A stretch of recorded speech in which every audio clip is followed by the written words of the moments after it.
नमस्कार बंधुरा केमन आछो तोमरा सबाई आशा करी सबाई खूब भालो आछो आमिओ खूब भालो आछि।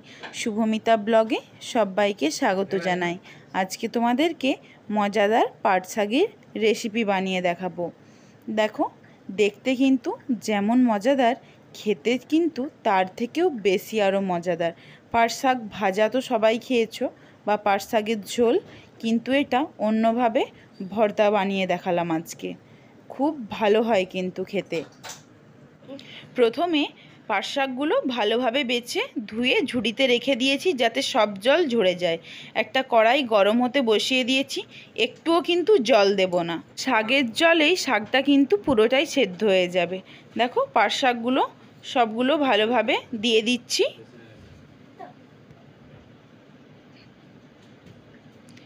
एरपर खूब बेशी किन्तु लवण देब ना, लवण देब अल्प, कारण शाकटा कमे जाबे। लवण किन्तु बेशी होले एई भर्ता एकदमई खेते भालो लागे ना। एरपर लवण दिए भालोभावे नाड़ाचाड़ा करे नेब।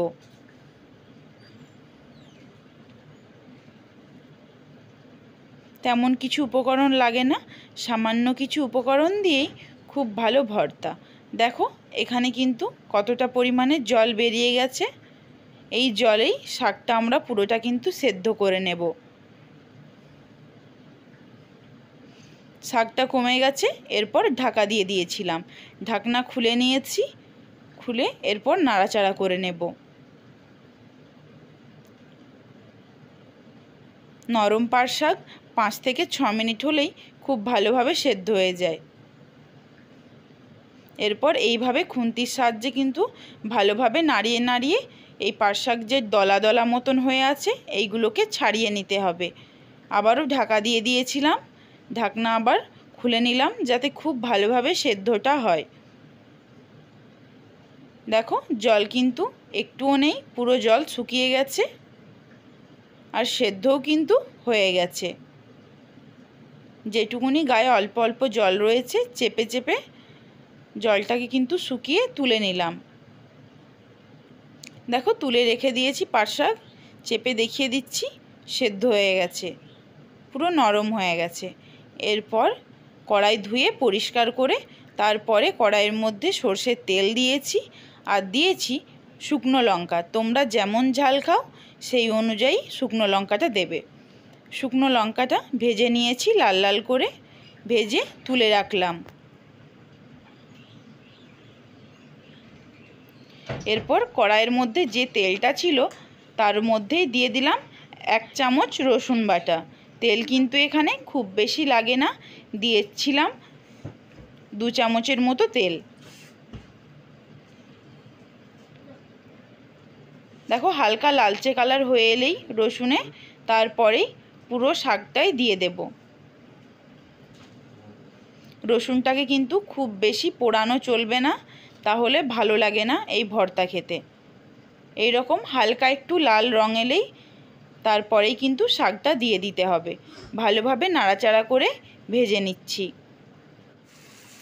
দেখো আবারও খুন্তির সাহায্যে যে এরকম দলা দলা হয়ে গিয়েছিল ছাড়িয়ে নিচ্ছি দলাগুলো।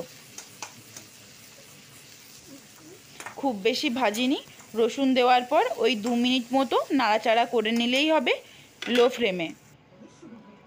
এরপর এখানে দেখো পেঁয়াজ কুচিয়ে নিয়েছি আর ওই যে শুকনো লঙ্কাটা ভেজে তুলে রেখেছিলাম, পেঁয়াজের আন্দাজ মতো অল্প একটু লবণ দিয়ে দিলাম। লবণের ওপরে লঙ্কাটা দিয়ে ভালোভাবে মেখে নিচ্ছি। তারপর এর সাথে পেঁয়াজটা মেখে দিলাম যাতে লবণটা পেঁয়াজের মধ্যে হয়ে যায়। আর শাকে তো আগের থেকেই লবণ দেওয়া ছিল, আর লবণের কোনো প্রয়োজন নেই। এরপর খুব ভালোভাবে মেখে নিতে হবে চটকে চটকে।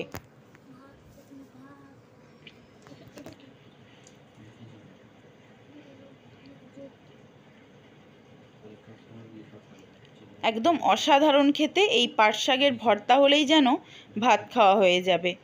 দেখো দেখতে যেমন মজাদার, খেতেও কিন্তু এর থেকেও আরও বেশি মজাদার। সবাই প্লিজ বাড়িতে একবার ট্রাই করে দেখো এই পাট শাকের ভর্তা। ভিডিওটা কেমন লাগলো অবশ্যই কমেন্ট করে জানিও। যদি ভালো লাগে সাবস্ক্রাইব করে পাশে থেকো আর পাশে থাকা বেল আইকনটি প্রেস করে দিও আমার প্রত্যেকটা ভিডিওর নোটিফিকেশন পাওয়ার জন্য। সবাই ভালো থেকো, সুস্থ থেকো। আবার দেখা হবে নতুন একটা রান্নার রেসিপি নিয়ে।